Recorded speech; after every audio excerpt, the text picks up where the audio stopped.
abrir a palavra em Romanos, Epístola de Paulo aos Romanos, capítulo 1, apenas o verso 16.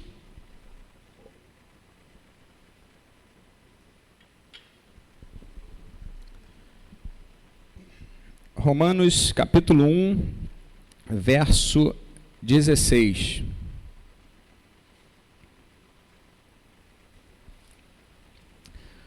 O tema que Deus colocou no meu coração dessa mensagem é o poder transformador do Evangelho de Cristo.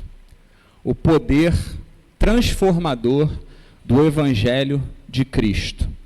Romanos capítulo 1, verso 16. Todos acharam? Amém? Diz assim: pois não me envergonho do Evangelho, porque é o poder de Deus para a salvação de todo aquele que crê. Quero ler só até o crer, tá? Vou ler de novo. Pois não me envergonho do Evangelho, porque é o poder de Deus para a salvação de todo aquele que crê. Senhor, mais uma vez nós erguemos nossa voz em oração a Ti, gratos, Senhor, pela oportunidade e tremendo também, Senhor, pelo tamanho da responsabilidade, porque a palavra é Tua, essa igreja é Tua, esse altar é Teu, Senhor, a nossa vida pertence a Ti, nada é nosso, Senhor, mas tudo é para a honra e glória do Teu nome. Que o Senhor cresça e diminua eu, Senhor. Que a Tua voz, que a Tua palavra encontre habitação, morada, que encontre um terreno fértil nessa noite em cada vida aqui. E ela venha produzir de acordo com a Tua vontade e de acordo com a necessidade de cada um, Senhor. Obrigado, Senhor. Eu te oro e agradeço em nome de Jesus. Amém. O poder transformador do Evangelho de Cristo. Fomos chamados, fomos resgatados pelo Senhor e foi-nos dada uma missão: pregar o Evangelho. A missão da igreja aqui nessa terra é pregar o Evangelho de Cristo Jesus. Fomos chamados para anunciar as boas novas. Evangelho são as boas novas, ou boas notícias, né? Novas de alegria, é o Evangelho. E nós vamos ver que o apóstolo Paulo, escrevendo à igreja em Roma, os irmãos que estavam em Roma, ele começa esse versículo falando: não me envergonho. É um ponto importante. E eu queria falar isso com você, já iniciando nesse ponto. Não me envergonho. Talvez Paulo tivesse motivos para se envergonhar de anunciar o Evangelho que muitos consideravam vir, né, de uma seita dentro do judaísmo. Muitos consideravam, né, o Evangelho, aquilo que estava sendo ensinado, como o ensino vindo de um carpinteiro, de um judeu. E Paulo, a gente sabe, era um homem influente. E talvez, né, isso aqui é uma conjectura, talvez, tá, não vou falar, não vou afirmar, mas poderia ser constrangedor, ou até mesmo uma vergonha, para aquele que muitos anos aprendeu numa das principais escolas de Jerusalém, e era um judeu ali, fiel às Escrituras, à lei, um fariseu. Talvez tivesse motivo para se envergonhar. Mas ele deixa claro: eu não me envergonho. Eu não vou me esconder. Eu não vou me calar. Eu fui chamado para anunciar o Evangelho. E eu quero abrir aqui um parênteses e já fazer uma primeira aplicação. Não vou falar 5 pontos, não, nem 5 aplicações. Vou mudar, né? 5 aplicações. Mas vou fazer uma aplicação aqui. Jovens, juniores, crianças, adolescentes, não se envergonhem do Evangelho de Jesus Cristo. Não se envergonhem da palavra que vocês estão recebendo deste altar, da palavra pastoral, da palavra que vocês recebem em casa. Não se envergonhem da palavra que vocês estão aprendendo na escola dominical. Sabe por quê? Porque você vai precisar dela. Você vai precisar falar. Você vai precisar anunciar. Por isso que Paulo fala: não se envergonhe. Não tenha vergonha de dizer, de falar que você é um cristão, que você serve ao Senhor. Não tenha vergonha, Carlinhos, de falar da palavra, de refutar alguns ensinamentos e coisas erradas que estão por aí. Porque Deus não vai se envergonhar de vocês. Deus vai honrar vocês. Agora eu vou para os adultos. Não se envergonhem nos seus trabalhos. Não se envergonhem, jovens na faculdade. Não tenham vergonha, não se cale, não se esconda. Mas que Cristo resplandeça através da sua vida, através do seu comportamento, através do seu falar, através do seu agir, através de todo o seu ser. Cristo venha ser pregado, anunciado. Não se envergonhe, eu não me envergonho do Evangelho, das boas novas, porque é o poder de Deus. O Evangelho, essa boa notícia que Jesus veio apresentar para nós, né? Veio trazer, ela é poder de Deus. E esse poder aqui, para você entender, essa palavra poder, ela tem origem a mesma palavra de dinamite, é dínamo, ou dunamis. Poder, aqui no grego, é dunamis. Ou seja, esse evangelho que nós aprendemos, que nós recebemos do Senhor, ele é uma dinamite. Ele tem o poder de uma dinamite, pastor. É o poder de Deus. É uma dinamite que primeiro explodiu na nossa vida e desmoronou, né? E desconstruiu muita coisa. Principalmente a dinamite, uma explosão contra o pecado, que nos conduzia, que estava nos levando direto para o inferno. Mas o Senhor chegou na nossa vida. Nós ouvimos a sua palavra. E esse poder, essa dinamite, transformou a nossa vida. Eu vou falar aqui a biografia, ou vou dar alguns pontos aqui, de uma pessoa, um personagem bíblico. Eu fiquei na dúvida, um personagem ou uma personagem? Depende de acordo com o gênero ou não? Eu não sei quem a personagem, independente do gênero. Amém. Dessa personagem, então, pode ser homem, mesmo homem, pode ser? Então vai, depois a gente conversa sobre português. Falei aqui. Mas vou falar a biografia dessa pessoa. Para que personagem, né? Dessa pessoa.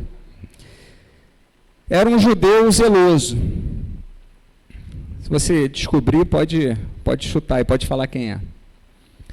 Ele foi circuncidado ao 8º dia. Era um fariseu, considerado fariseu.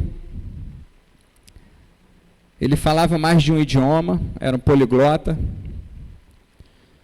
Dentre os idiomas que ele falava, destacarei o hebraico, o grego, o latim e também o aramaico. Paulinho. Rabino Shaul, né? Saulo, Paulo. Segundo a justiça que havia na lei, ele se encontrava irrepreensível, pastor. Muito jovem, foi estudar em Jerusalém, numa das maiores escolas, né? Mais renomada escola da época, da região. Aprendeu aos pés do professor, do Rabino Gamaliel. Também, isso está em Atos capítulo 22, verso 3, tá? Tinha uma profissão, não era apenas um estudante, não era apenas um judeu, um fariseu, não era apenas um estudioso, mas também era um profissional. Fabricava tendas, aprendeu provavelmente aí com seu pai.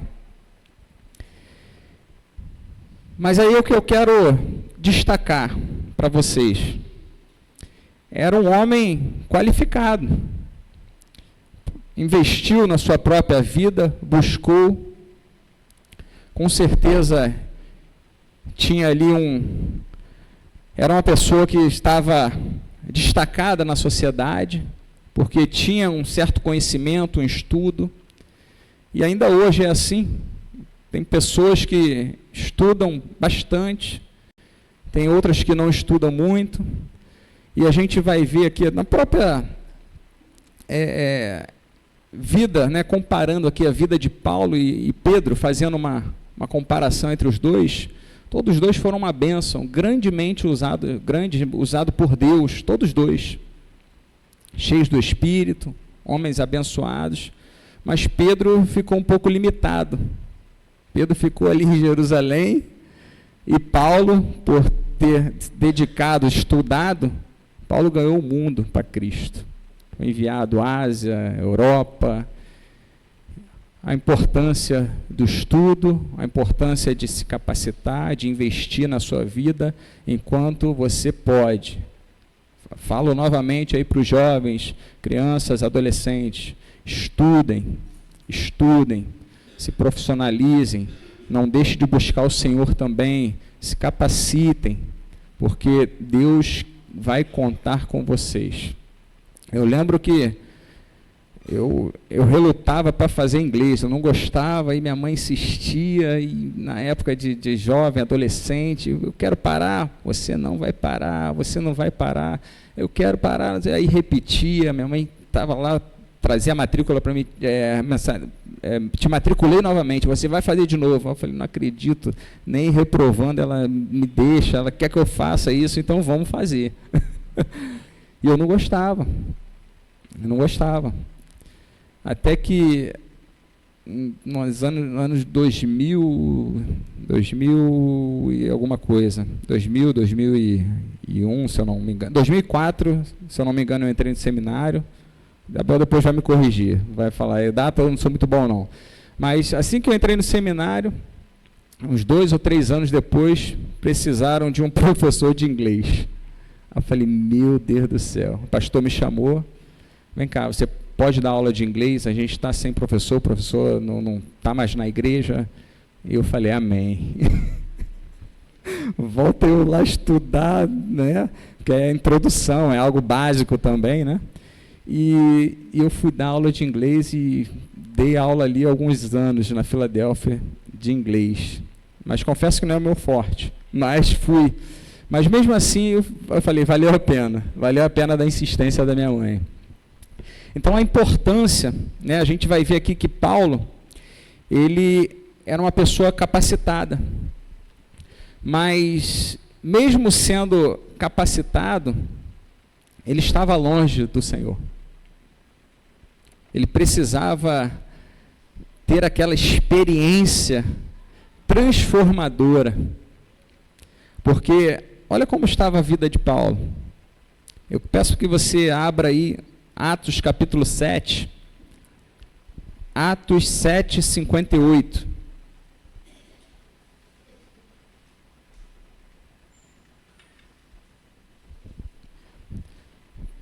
Paulo era considerado um perseguidor da igreja do Senhor Jesus.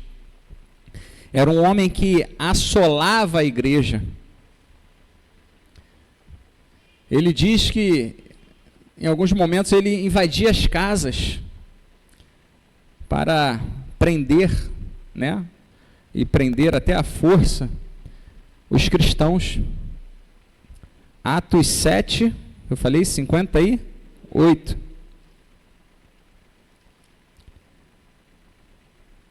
E lançando-o fora da cidade, o apedrejaram. As testemunhas deixaram suas vestes aos pés de um jovem chamado Saulo. Então, Paulo, né? Aqui ele consentiu também na morte do primeiro mártir, né? Um dos primeiros mártires ali da igreja primitiva, Estevão. Ele vendo ali Estevão sendo apedrejado por pregar o evangelho, por não negar a Cristo, por anunciar Cristo Jesus, o poder transformador, né, do evangelho, era o que Estevão estava pregando, anunciando, e ali Estevão foi apedrejado, e lançaram ali as vestes de Estevão aos pés de Saulo, né? Ele prendia homens e mulheres. No capítulo 9, fala que ele ainda respirando ameaças e morte, perseguia aqueles que eram do caminho. E a gente vai ver que ele participa diretamente, pastor, daquela grande primeira perseguição que houve no primeiro século ali, e a gente vai ver algo interessante. Jesus, Lucas capítulo 24, ele orienta os seus discípulos a ficarem em Jerusalém. Lucas 24, 49, ficai em Jerusalém, até que do alto sejais revestidos de poder. A promessa de meu Pai vai se cumprir, vai chegar a promessa do meu Pai. Ficar em Jerusalém, até que vocês sejam revestidos de poder. Paulo escreve também em Atos, capítulo 1, verso 8, mas recebereis poder ao descer sobre vós o Espírito Santo, e ser-me-eis testemunhas, tanto em Jerusalém, Judéia, Samaria e confins da terra. Ou seja, havia uma promessa sobre a igreja, e a igreja recebeu essa promessa. Atos capítulo 2, em diante ali, fala sobre a descida, né, do Espírito Santo, e a gente vê a promessa do Senhor se cumprindo, os apóstolos, irmãos, sendo cheios do Espírito Santo, sendo cheios, revestidos de poder, e quando eles fossem revestidos de poder, o que era para fazer? Sair em missão. Vamos cumprir o ID. Fomos revestidos, a promessa se cumpriu, agora nós vamos. E o que eles fizeram? Eles se concentraram, eles ficaram. Deus permitiu essa perseguição, né, para que, o que acontecesse? Houve a perseguição, Estevão foi morto, os discípulos, né, os apóstolos ficaram, mas os discípulos foram, cada um para uma região. E assim, o que acontecia? Eu fico imaginando aqui, né, até pastor, o inimigo tentando, né, pensando, pronto, conseguir inibi-los, conseguir frear a propagação do evangelho, a pregação do evangelho, com essa perseguição. Estevão morreu, agora eles vão ficar com medo, mas o efeito foi o contrário. Quando o inimigo pensou que iria acabar, sufocar, abafá-los ali e morrer, foi aí que a igreja cresceu, se alavancou, foi o boom. E no capítulo 7 de Atos, capítulo 8 de Atos, diz o seguinte: naquele dia, 8:1, naquele dia levantou-se grande perseguição contra a igreja em Jerusalém, e todos, exceto os apóstolos, foram dispersos pelas regiões da Judeia e Samaria. Verso 3, Saulo, porém, assolava a igreja, olha o Saulo aí, assolando, entrando pelas casas, arrastando homens e mulheres, e encerrava-os no cárcere. Verso 4, entre mentes, os que foram dispersos iam por toda parte pregando a palavra. Foram dispersos, mas pregavam a palavra. Filipe, descendo a cidade de Samaria, anunciava-lhes a Cristo, a palavra, anunciava o evangelho. Verso 6, as multidões atendiam unânimes às coisas que Filipe dizia, ouvindo-as e vendo os sinais que ele operava. Pois os espíritos imundos de muitos possessos saíam gritando em alta voz, e muitos paralíticos e coxos foram curados, e houve grande alegria naquela cidade. O que era para morte, o que era para coibir, o que era para diminuir, para pressionar, para acabar, Deus transformou e fez uma grande comitiva, espalhando seus servos por toda a terra, pregando a palavra, e o evangelho foi pregado, o evangelho crescia, e mais irmãos foram sendo acrescentados à fé em Cristo Jesus. É assim que o Senhor faz. Tem momentos na nossa vida que a gente pensa que aquela situação, que aquela luta, que aquela dificuldade veio para nos abater ou para nos fazer parar. Mas o Senhor nos orienta, o Senhor nos ensina que Ele está no controle de tudo, que aquilo que talvez fosse levantado para nos parar, vai nos fazer mais forte para a gente caminhar mais ainda. E a gente ir mais longe do que a gente esperava. Esse é o poder transformador do Evangelho de Cristo. E esse homem que assolava a igreja, que invadia as casas, que prendia, que ameaçava de morte.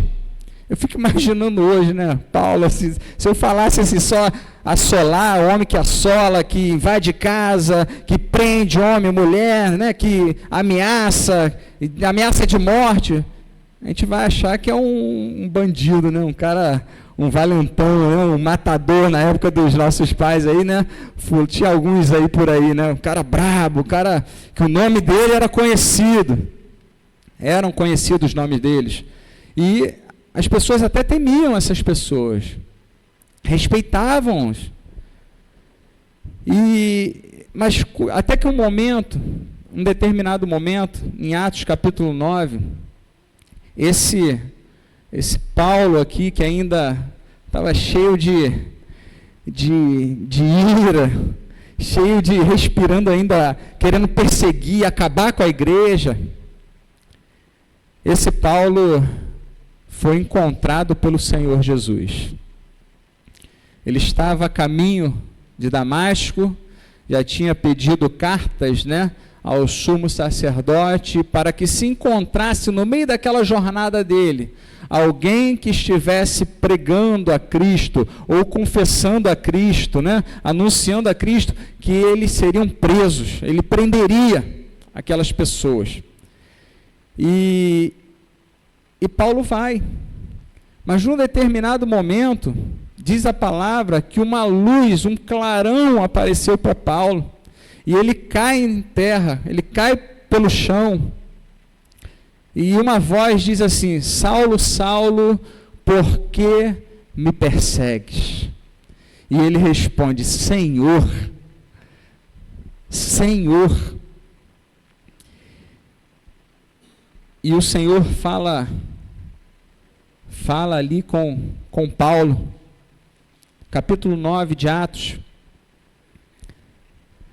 Saulo, por que me persegues? E ele perguntou: quem és tu, Senhor? E a resposta foi: eu sou Jesus, a quem tu persegues.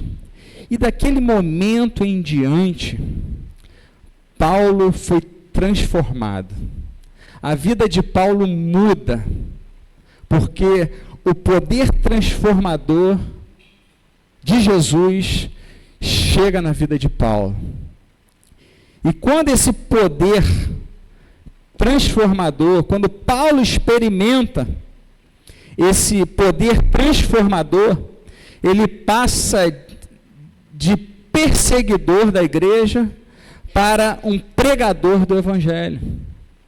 E esse poder transformador do evangelho, ele muda verdadeiramente, ou só o poder do evangelho pode mudar a vida do homem. A palavra de Deus, ela transforma a nossa vida. A gente teve aqui a irmã Mariângela, né? Foi orar e eu peguei aquilo ali, eu falei, e deu um breve testemunho.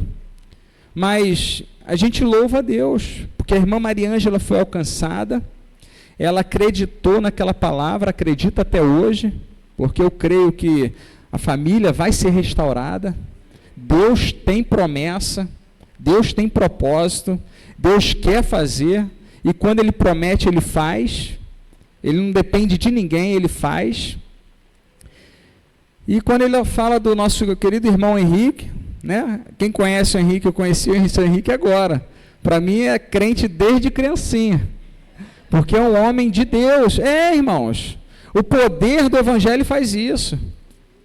Né? A gente, nosso passado, quem não nasceu no evangelho, a gente às vezes nem gosta de ficar falando, porque até envergonha. Mas eu olho para o irmão Henrique, eu vejo ele crente desde criança, desde bebê. Abençoado, um varão abençoado, um homem de Deus.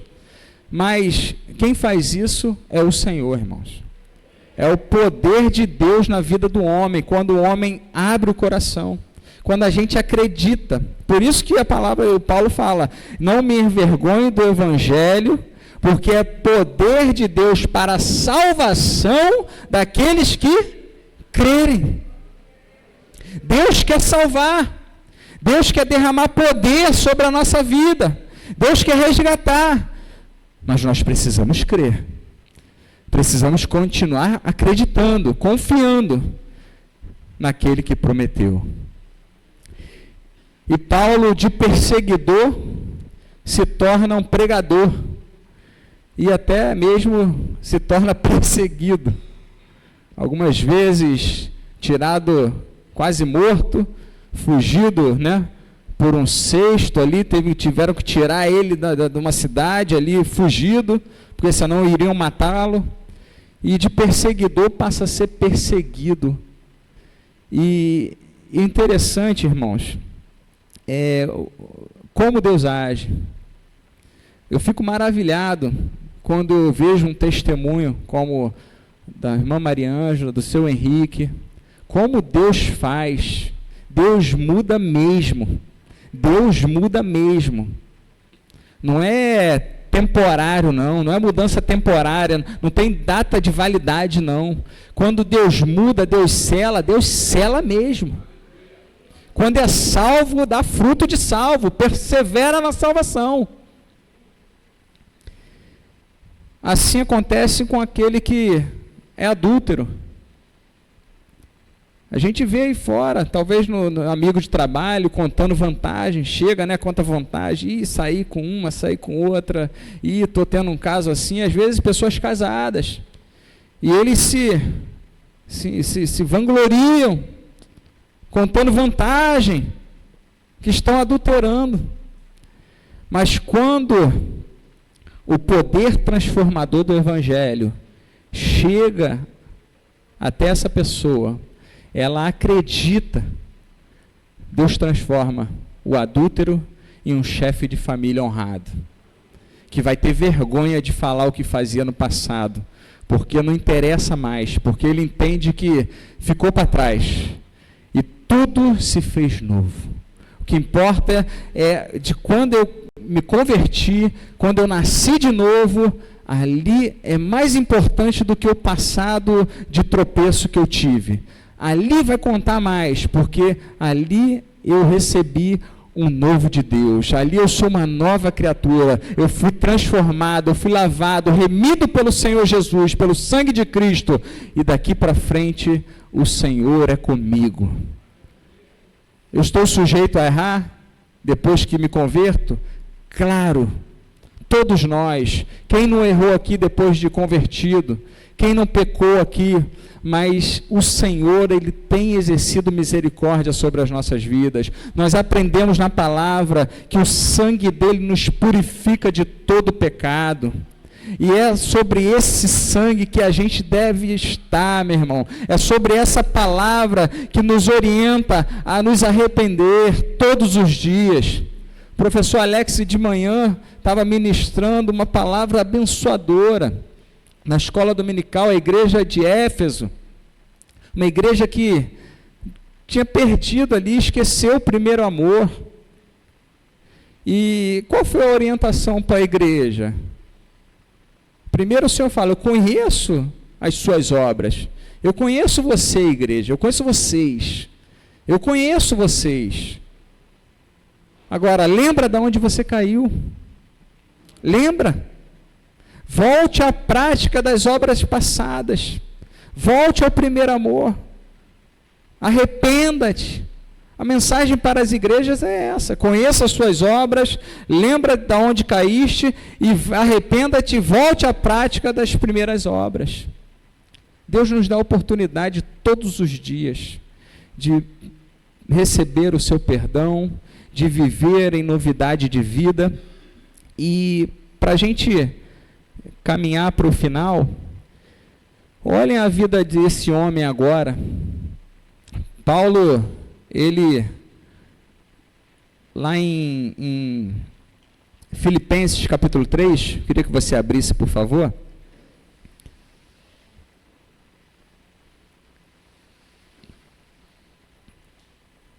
Filipenses 3,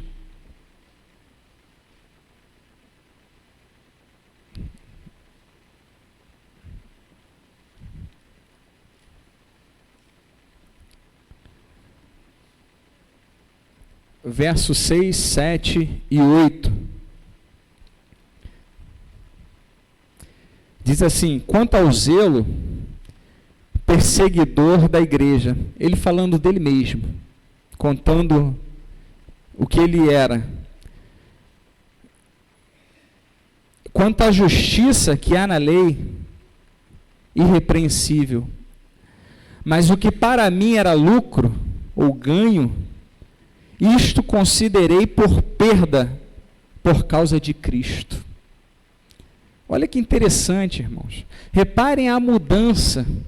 Reparem a mudança feita por Jesus, quando Paulo recebeu do Evangelho, quando Paulo foi, quando aquela dinamite do Evangelho explodiu na vida de Paulo e quebrou todos aqueles alicerces, aqueles pilares, e Deus foi reconstruindo novamente a vida de Paulo. Olha olha a diferença. Antes se vangloriava por falar alguns idiomas, judeu zeloso, segundo a justiça que havia na lei era irrepreensível, bem estudado, um homem que assolava a igreja, prendia homens, invadia casas, respirando ainda ameaças e morte, um perseguidor, um homem temido, que agora fala para a gente assim, ó, tudo que era lucro, tudo que eu via como lucro, como algo que me inflasse, né, ou me permitisse ser destacado naquele meio em que eu vivia, tudo que eu considerava como lucro, eu considerei como perda por causa de Cristo. Ou seja, eu abro mão da minha fama, eu abro mão de quem eu era, eu abro mão de quem eu fui, do perseguidor, do pessoal me temia, e eu abro mão disso tudo por amor a Cristo. É como se resetassem Paulo ali, né? E realmente o novo nascimento é isso. Paulo agora era uma nova criatura. E a vida que ele escolheu viver, ele passou a viver pela fé no Filho de Deus. A vida que ele passou a levar na carne, ele vivia pela fé no Filho de Deus. Paulo foi transformado. Romanos capítulo 1, verso 1. Olha a apresentação, olha a saudação. O judeu zeloso, aquele homem que segundo a lei, né, era irrepreensível, agora se apresenta como Paulo, servo de Jesus. O Paulo poliglota, que falava grego, hebraico, aramaico, latim, que um professor Paulo, que estudou na melhor universidade da época, Paulo, servo de Jesus. 1 Coríntios, capítulo 10, verso 12, diz assim: portanto, aquele que pensa estar de pé, cuide-se para não cair.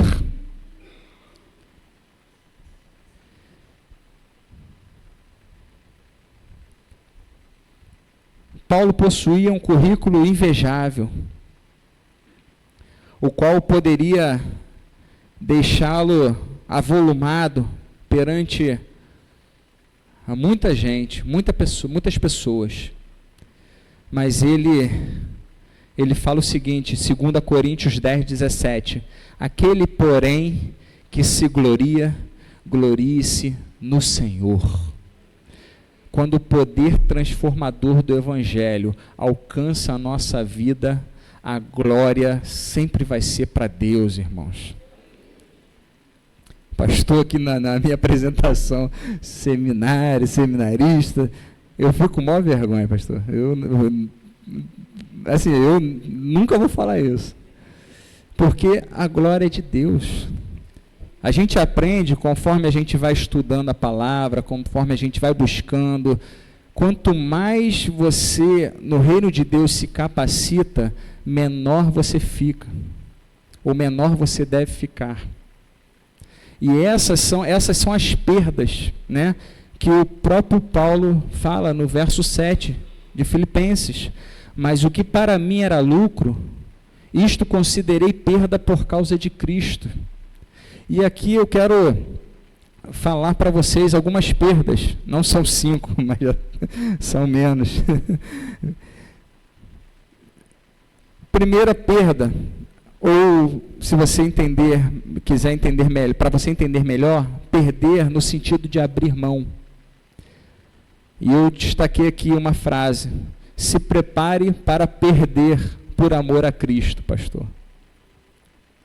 Se prepare para perder por amor a Cristo, ou seja, esteja preparado ou pronto, pastor, para abrir mão de algumas coisas por amor a Cristo.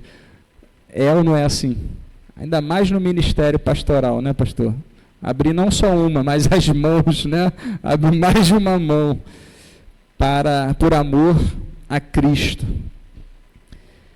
Abrir mão primeiro da razão, de ter razão. E a gente às vezes quer ter razão. Eu falo para casados aqui. A gente às vezes, em busca da nossa razão, a gente inflama, a gente, ao invés de abafar o incêndio ali, né, tacar aquele pano para apagar, a gente vai apagar com álcool. Mas não é o 70 não, é o 92. Pá, vai incendiar mais, né? Por querer ter razão. E a gente aprende que a gente deve abrir mão da razão por amor a Cristo. Por amor a Cristo, todas as coisas vão se resolver. Então, abra mão da razão para não perdê-la. Abra mão da razão. Abra mão do ego. Abra mão do ego. Abra mão da vaidade. Abra mão da vaidade. Às vezes é difícil pedir desculpa, às vezes é difícil pedir perdão, né? Mas não fui eu que errei. Ele é que fez lá o erro, ele que cometeu, ele que falou. Vai lá. O pedido perdão, o pedido desculpa tem muito poder no espiritual. Vai desatar muitos nós, vai abrir muitas portas para você, vai melhorar o relacionamento. Então, não fique segurando, mas perca o ego, a vaidade, abra mão por amor, por causa de Cristo, por amor a Cristo. Abra mão do revide, não revide. Abra mão da vingança. Coloque nas mãos do Senhor. Ele sabe melhor do que a gente como agir. Não revide, não pague na mesma moeda, não dê o troco, não fique aí nutrindo vingança, esse sentimento ruim que fica te corroendo por dentro e te fazendo mal, sofrer. Mas perdoe, peça desculpa. Se é algo que fizeram contra você, dobre os joelhos, fale com Deus, coloque na presença dele. Sabe por quê? Vale a pena abrir mão da vingança, da vaidade, por amor a Cristo. No mundo, a gente briga às vezes por ter razão, porque eu tenho razão, eu vou até o fim, estou no meu direito. Mas quando a gente entende que o poder de Jesus, o poder do Evangelho de Jesus, que nos salvou, está na nossa vida, Deus está disponível para derramar sobre a nossa vida bênçãos tal, como disse a nossa irmã Maria Alice, bênçãos sem medidas. A gente precisa abrir mão, aprender a abrir mão. A gente precisa aprender a perder. Difícil falar isso, né? Muito comum a gente ouvir, né, e falar, né, de vitória, de ganho, de lucro. Mas eu quero te convidar nessa noite, dentro desse contexto aqui, a perder. Perder por amor a Cristo. E quando nós somos alcançados por esse poder,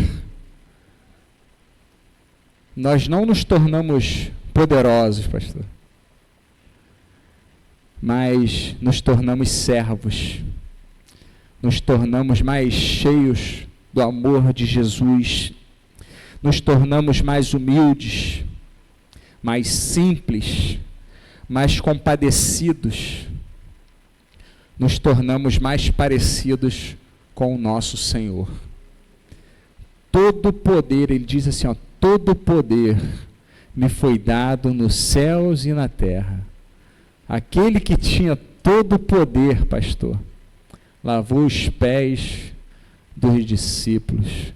Aquele que tem, né, tem todo o poder, comia com os pecadores. Aquele que tem todo o poder, tocava nos leprosos, não tinha medo de se contaminar, porque ele sabia que dele saía virtude, porque o Pai estava com ele. Quanto mais poder tinha, quanto mais Jesus orava, mais vidas se achegavam a ele, mais amor ele oferecia para aqueles que estavam próximos. E quando a gente olha para a vida de Paulo, depois da conversão, nós ficamos assim maravilhados. Eu não sou a pessoa adequada para pregar sobre Paulo, não. Tem gente mais gabaritada aqui. Tem um que fez doutorado em Epístolas Paulinas. O homem conhece muito. Cita assim que eu fico boca aberta, cara. Fico assim, meu Deus, como é que essa mente é abençoada. Mas quando a gente olha para a vida desse homem e vê quem era ele antes, e depois daquele encontro com Cristo ali, depois de experimentar desse poder que transforma a vida, que salva, a gente fica maravilhado. A gente fala assim, Senhor, eu quero mais desse poder. Eu quero mais desse evangelho na minha vida. Eu preciso mais desse evangelho na minha vida. Não para ser o poderoso, mas para eu amar mais meus irmãos, para eu glorificar mais o meu Deus, para eu tratar melhor a minha família, para eu cuidar mais da minha esposa, para eu cuidar mais do meu filho, para eu ser mais exemplo para eles. Preciso muito mais desse evangelho de Cristo. E não me envergonho do evangelho de Jesus, porque ele é poder para a salvação de todo aquele que crê. Não deixe de falar de Jesus, meus irmãos. Não deixem de anunciar a Cristo. Nós não sabemos como está aquela vida que está ao nosso redor, quando está aquela pessoa na condução, quando está aquela pessoa quando nos assentamos num lugar público. Não sabemos, mas Deus conhece, Deus sabe. E às vezes, muitas vezes, Deus coloca pessoas ao nosso lado que precisam ouvir do Evangelho, precisam ouvir a palavra de Deus, precisam ouvir que são amadas pelo Senhor, precisam ouvir que são únicas, não tem ninguém igual a ela, e o Pai a ama. E Deus coloca no nosso lado, é para nós falarmos, para eu falar, para você falar, não falar de nós mesmos, mas fala da palavra, fala do que Deus fez na sua vida. Eu lembro que alguns anos atrás a gente tinha contrato numa empresa que eu trabalhava, tinha contrato numa agência de publicidade, de marketing, ali na Penha. E de cliente eu passei a ser amigo dos diretores. E assim, graças a Deus, de boca fechada, pastor, sem precisar falar muito. Mas criou-se um vínculo de amizade, de respeito. E alguns anos depois eu estava lá dentro fazendo culto para iniciar o ano, né, de trabalho, a jornada de trabalho, com a casa cheia, muitos promotores de venda. Levei alguns ministros lá da igreja, louvor, e eu pregando a palavra, porque eu não sei cantar, né, nem tocar nada. Mas cada um fica naquilo que sabe, né? Eu sei pouco, né? Ai de mim. Mas demos uma palavra ali. Também graças a Deus, não me envergonhei, mas pude pregar, pude falar do meu Senhor na escola do Tito. Uns 2 anos seguidos, a diretora nos convidava para dar uma palavra para todos os professores, né, educadores ali, e para eles começarem um ano na bênção de Deus. E ali a gente teve algumas vezes pregando a palavra. Então Deus nos dá a oportunidade. Não se envergonhe de quem você é, de quem você se tornou, porque Deus não se envergonha de você. Mesmo dentro da sua limitação, Deus te usa e quer te usar poderosamente. Mesmo na sua simplicidade, louvado seja Deus por isso, Deus quer te usar. Mesmo sem muita instrução, mas eu estudei até a 4º, 3º ano primário, Deus quer te usar. Deus quer te usar. O que vale para Ele é o que o Jonathan falou. Jonathan, cadê? Tá ouvindo? Jonathan falou, tem que ser de coração. A adoração tem que vir, não é aparência, é de coração. De manhã, culto abençoado, palavra abençoada. Que o Senhor nos abençoe, que venhamos ministrar mais a palavra do Senhor. Todos podem, pastor, não tenho dúvida disso. Todos aqui podem, todos podem, todos são capazes, porque é o Senhor quem nos capacita, irmãos, é o Senhor. Não estou aqui porque fiz seminário, não, estou aqui pela graça do Senhor, E porque esse homem aqui, ele é bom comigo. Ele não desiste de mim, não. Ele acredita em mim. Que Deus nos abençoe. Vamos louvar. Você pode ficar ali.